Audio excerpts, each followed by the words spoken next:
Hello students, मैं शिखा यादव नैया पार education के ऑनलाइन प्लेटफॉर्म पर आप लोग सभी का बहुत स्वागत करती हूँ। आप हमारे इस प्लेटफॉर्म से जुड़कर आपकी तैयारी को और बेहतर बना सकते हैं। हमारा ये जो प्लेटफॉर्म है ये स्पेशली एमपीपीएससी प्रीलिम्स और एमपीपीएससी मेंस को टारगेट करता है। आज का ये जो वीडियो है, इस वीडियो में हम सिकल सेल एनीमिया डिसीज को कवर करेंगे। आशा करती हूँ कि ये जो वीडियो है ये आपके लिए हेल्पफुल हो सकता है। तो चलिए देखते हैं सिकल सेल एनीमिया क्या है। सिकल सेल एनीमिया एक प्रकार की अनुवांशिक बीमारी, जेनेटिक डिसीज है। अनुवांशिक बीमारी उन बीमारियों को कहा जाता है जो एक पीढ़ी से दूसरी पीढ़ी में स्थानांतरित होती है। नेक्स्ट फैक्ट की बात करूं तो सिकल सेल एनीमिया को हमारी गवर्नमेंट ने एक मिशन मोड प्रोजेक्ट के रूप में शामिल किया है, जिसका लक्ष्य ये रखा गया है कि सिकल सेल एनीमिया को 2047 तक जड़ से खत्म करना गवर्नमेंट का मुख्य उद्देश्य है। इसी के कारण जो सिकल सेल एनीमिया है इसको जड़ से खत्म करने के लिए गवर्नमेंट ने इसे मिशन मोड प्रोजेक्ट में क्या किया है, शामिल किया है। ठीक, अब जैसा कि हम लोग जानते हैं कि डीएनए से एमआरएनए का फॉर्मेशन होता है और एमआरएनए से प्रोटीन का फॉर्मेशन होता है।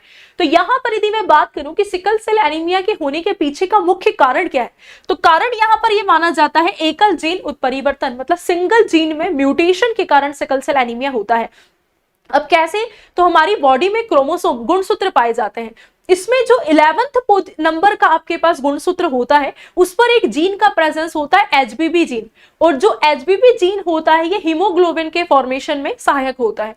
अब जब एचबीबी में उत्परिवर्तन म्यूटेशन होता है तो हीमोग्लोबिन की संरचना सामान्य न रहकर असामान्य हो जाती है, और इसका सीधा सा इफेक्ट ये देखने को मिलता है कि आरबीसी का जो शेप होता है वो स्फेरिकल न रहकर सिकल, ये एक हसिया के रूप में कन्वर्ट हो जाता है, जिसके कारण जो हसिया शेप की आरबीसी होती है वो स्फेरिकल आरबीसी के बहने में बैरियर, रुकावट जनरेट करती है, और इस रुकावट के कारण बॉडी में सफिशिएंट अमाउंट में ऑक्सीजन का ट्रांसपोर्टेशन नहीं हो पाता है। और इसके साथ साथ एक प्रभाव ये भी देखने को मिलता है कि जहां आरबीसी का जीवन काल 100 से 120 दिन का होता है, वही आपके पास इनका जीवन काल 10 से 12 दिन क्या हो जाता है, घट जाता है, मतलब घटकर 10 से 12 दिन हो जाता है। ठीक, और समझते हैं कि किस प्रकार से उत्परिवर्तन या म्यूटेशन होता है।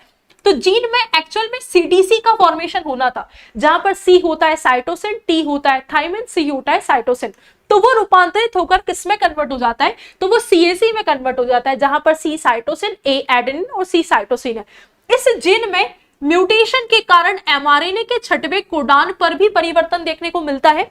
यहां पर आप देख पा रहे हैं जो एमआरए के 6 कोडान है, इस 6 पोजीशन के कोडान पर फॉर्मेशन होना था जीएजी का, जहां पर जी है ग्वानिन, ए है एडेनिन, जी है ग्वानिन। तो यहां पर जीएजी का फॉर्मेशन ना होते हुए किसका फॉर्मेशन होता है, जीयूजी का फॉर्मेशन होता है, जहां पर जी है ग्वानिन, यू है यूरेसिल, जी है ग्वानिन। इस इफेक्ट के कारण प्रोटीन के रूप में फॉर्मेशन होना था ग्लूटामिक अम्ल का, और इस उत्परिवर्तन या इस वेरिएशन के कारण ग्लूटामिक अम्ल का फॉर्मेशन न होते हुए वैलिन का फॉर्मेशन होता है। और इस इफेक्ट के कारण प्रभाव ये देखने को मिलता है कि हीमोग्लोबिन की संरचना सामान्य न रहकर असामान्य हो जाती है, और इसका सीधा सा इफेक्ट आरबीसी के शेप पर देखने को मिलता है कि आरबीसी का शेप स्फेरिकल न रहकर सिकल के शेप में कन्वर्ट हो जाता है। और इसी के कारण ये जो सिकल शेप की आरबीसीज होती हैं ये सामान्य आरबीसी के फ्लो में रुकावट जनरेट करती है, जिसके कारण बॉडी में सफिशिएंट अमाउंट में ऑक्सीजन का ट्रांसपोर्टेशन नहीं हो पाता है। और एक चीज मैंने आपको ये भी बताई कि जहां आरबीसी का जीवन काल 100 से 120 दिन होता है तो उनका जीवन काल घटकर 10 से 12 दिन हो जाता है।